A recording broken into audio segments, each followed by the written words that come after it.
The tag, LR, kale, and cauliflower are quite powerful, but how should you build their hidden potential? How's it, everybody? Celtic Link here. We're back for another Dokkan battle video. In today's video, we are taking a look at the brand new Fizz tag, kale, and cauliflower, the new Carnival LR introduced as part 2 for this year's Golden Week campaign. We're going to take a look at her and decide what is her best hidden potential. So let's go ahead and let's hop on in and let's take a look at what she's doing, because that will help us decipher what would be the best. So on her passive, she's got key 6, attack defense 200%, launches an additional attack that has a greater chance of becoming a super attack. When receiving an attack for the first time within the turn, she has guaranteed evasion. Before receiving an attack, she has an additional damage reduction of 28%. After evading an attack, she gets an additional attack defense 120% and launches an additional super attack for every launches an additional super attack and damage reduction 40% for 6 turns. For every attack performed, she gets key 2 up to 6 and attack and defense 40% up to 120%. She gets key for when 23 key spheres are obtained, she gets guaranteed evasion. And to help her out with that, on the 6th turn, she can exchange with, or tag with Super Saiyan 2 Kale and change all key spheres. So if you choose to go that route, instead of swapping into Kale, you can grab the 23 key spheres with her, and you will be able to... You can grab the 23 key spheres with her and be able to get a guaranteed dodge turn. So really, really nice. Now, if you choose not to swap into Kale on the 6th turn, you can actually also use her active skill, which will buff Universe 6 allies for key 1 and 16% for the rest of battle. And this can be activated as soon as you are able to reverse exchanger. Of course, you can only activate one or the other. You can't activate both. So that's why these two kind of work better as leaders, so you have them to partner with each other. One thing to note about her super attack effect, right, is her 18 key is greatly raising attack and defense for the turn and giving an additional chance to evade for herself, 26% for 3 turns. She also gets an additional 6% per 12 key she does, so it's actually pretty good. So like her herself, right, if she's launching 3 supers, not only does she have that guaranteed evasion for the first hit, after she launches her supers from there, right, she's going to have a little bit of damage reduction, and she's going to have 26% plus, you know, up to 2 more supers, so she's going to have up to over 40% dodge, possibly more. She gets the 4th super, so really, really good, honestly, for what she's trying to do for the team, especially with that active skill buff. Once the 6th turn hits, though, you'll be able to swap her into Kale, and you can go all out offense, right? Kale's going to be massively raising attack for the turn and performing a critical hit by 26% for 3 turns. She will also have sort of the same effects, but for critical hit and chance of evasion, 6%, so the same. So she'll give herself a little bit of a dodge on her 12 key.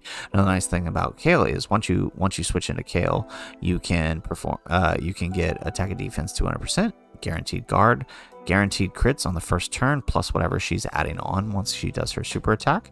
With 12 or more keys, she gets 100% attack when activating the active skill, or with 24 key, she gets another 200%. And then when receiving an attack, she gets 66% defense for every key, not key sphere, every key, right? So up to 66 times 24. So that's actually some really good defenses, especially when you combine it with guard. That's over 8 million effective defense.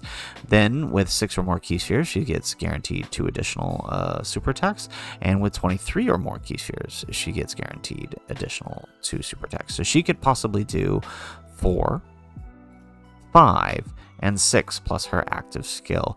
Even better if you activate her active skill on her her hidden potential, and then when you activate her active skill, you're going to get an additional key 6 and 40% in battle. So she's going to be really, really, really powerful. So they're both kind of doing a lot, but the question is, what is the best hidden potential? Well, we can see as a Fizz type, right, they're going to naturally lead into additional super attacks, maxing them out at a possibility of 40, 50 if you've got 40%, and 60% rather if you've got the full 30 investment in here. And in fact, that is exactly what I recommend you do for them, right? A full 30 investment into their additional attack. Why? Well, because they don't really need crit.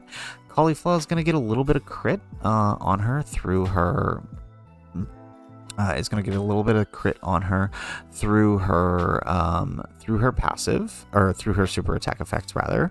And to be completely honest, she's not the damage dealer. Her function is that defense and dodge. She'll do a little bit of damage through her additional super attacks, but you really want her to just pop off with those additionals, right? So I definitely think that going additionals is the way to go for to take best advantage of Caulifla. And then the sub dodge. Again, you don't really need the crit, and this is most especially true for Kale as well, right? Kale gets guaranteed crit on her first appearance, and then of course, right, with her super attack effect, she's adding all that extra crit to herself for the next turn. So to be completely honest, the extra crit's not really that necessary on them. If you don't feel that they need dodge, you could swap out the 16 dodge, right? So that's the max amount of dodge they can get if you go full crit. You could swap out the dodge for critical hit, but I mean, you're not really exchanging that much of a percentage, right? 16 for 16, right? That's an effective 32 crit. It's not bad in conjunction with the 26%. It's still not bad, but I don't really think it's necessary. Kale's passive is going to be activating her crit far more often than it doesn't, along with her super attack effects. So to be completely honest, you really don't need the crit on her. Additionals is the way to go. Honestly, another good build for her, now I would personally prefer the additionals, but another good build is a full dodge build. You can get a max, since she is a fizz type, right? You can get a max of 15 dodge in her if you go full dodge, which would give you an extra 15%. If you add in the skill orbs, that would get you up to 25% chance to dodge. So an extra 0.25% chance to dodge is not that bad. You could go that way and sub in the combo attack as their sub, but no matter what, I don't recommend going crit for them. I don't think it'll be all that necessary. So guys, that is it for the video. That is how to build the new Tag LR, Kale, and Caulifla's hidden potential. If you guys like the video, make sure you hit that like button, subscribe to the channel if you have not already, and in the comments down below, let us know, how would you build Kale and Caulifla? My personal recommendation is, of course, full ads and sub dodge, but let me know what you would do in the comments down below. Otherwise, guys, as always, thanks for watching, and aloha.